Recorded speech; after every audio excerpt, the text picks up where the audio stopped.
You use a lot of samplers and equipment on stage. How do you try to decide what you use? There's so much stuff out there. How do you decide what to use, what not to use, what to bring?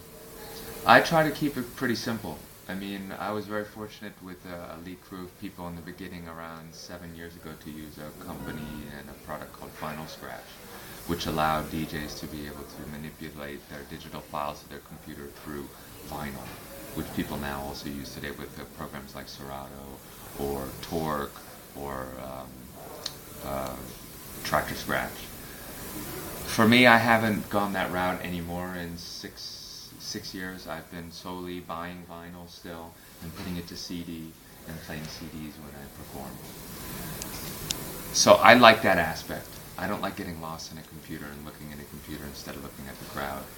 You know, I like to be able to still have an idea of a crowd being there with looking at digital turntables.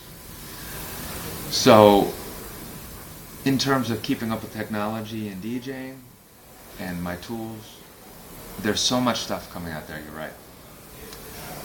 I really kind of try to take time to read, you know, electronic magazines, music magazines with reviews, with product introductions, and then go into music stores and get my hands on them, or go to trade shows where I have friends in the industry who send me something to try out and play with, and then if I really enjoy it and believe in it and think that it can help me out as an artist, then I incorporate it into my performances in some way.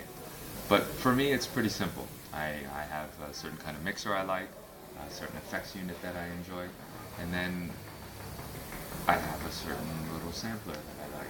And it's really small and compact, and it's easy to set up. So last night we had a lot of wiring things going on because Steve and Jules both use a computer with, you know, interfaces and everything. But for me, it's always pretty simple and easy, and that's really how it is. If it can be simple and easy, small and convenient, and it can be packed up quickly and efficiently, and it can really do what I want it to do. That's really the judgment on how I use something in my performances.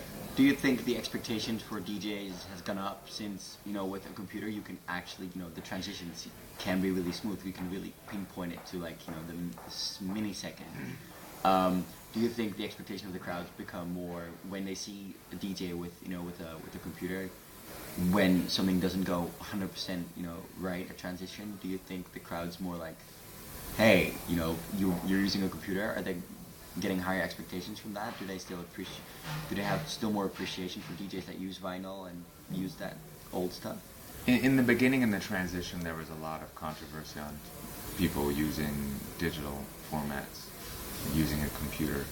In the beginning, there wasn't necessarily a feature in the application that allowed DJs to have the program mix for them, taking two tempos and mixing them together. Now there is. And a lot of the big discussions in forums and blogs and DJ talk and records shops is the fact that these programs take the mixing element out.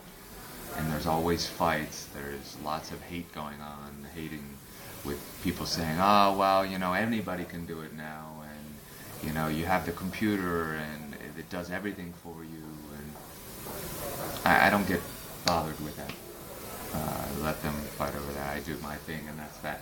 It's an interesting thing because there's a lot of colleagues of mine that are using this and using this feature sometimes. I know Richie Houghton and Chris Liebing and Pascal Feos and I think Dubfire are using these programs that allow them to take the mixing element out of it. But I know they know how to mix. I know how they can be able to beat juggle and take different tempos and mix them up.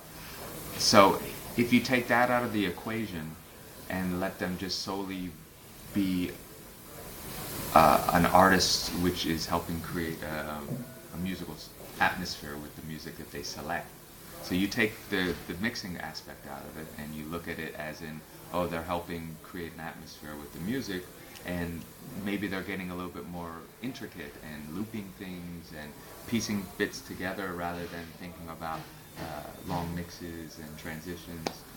It's also another aspect of a performance, but I still think it's weird because the DJ is caught up in the computer, If you're doing a live show, I can see being able to look on your computer is a little bit different, it may be boring.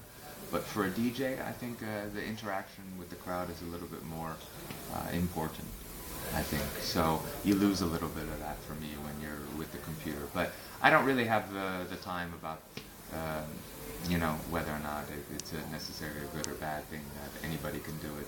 I only know that I grew up learning how to beat mix the old-fashioned way. I used to go out and hear Jazzy Jeff and Cash Money and Philadelphia hip-hop DJs, throwing stuff together and cutting and scratching and transforming. And when this originated in the 80s, so I'm a little biased because that's how I grew up. So I think that if you're an aspiring DJ, then you should learn how to do it with turntables or with digital turntables rather than having a computer take that aspect away, because it's not as much fun for me.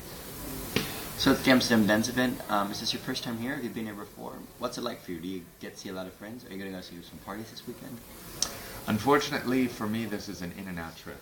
I arrived yesterday morning and I leave today. We are doing an open tour in Ireland, starting today, me and Benny Rodriguez, and then tomorrow, Davide Squalace.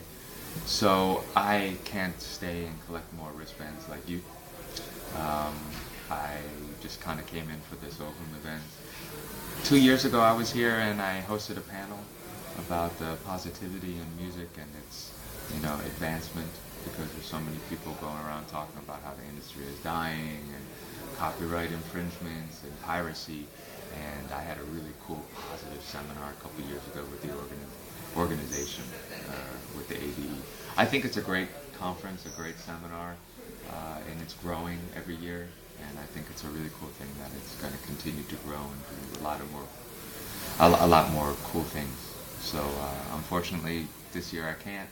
I know there's a lot of good things going on. I was just reading the book and all the things that I'm missing out on, but that's what I do. Do you have any tips? Have you seen anything in the book where you think that's what people have to go see in the next 3 nights?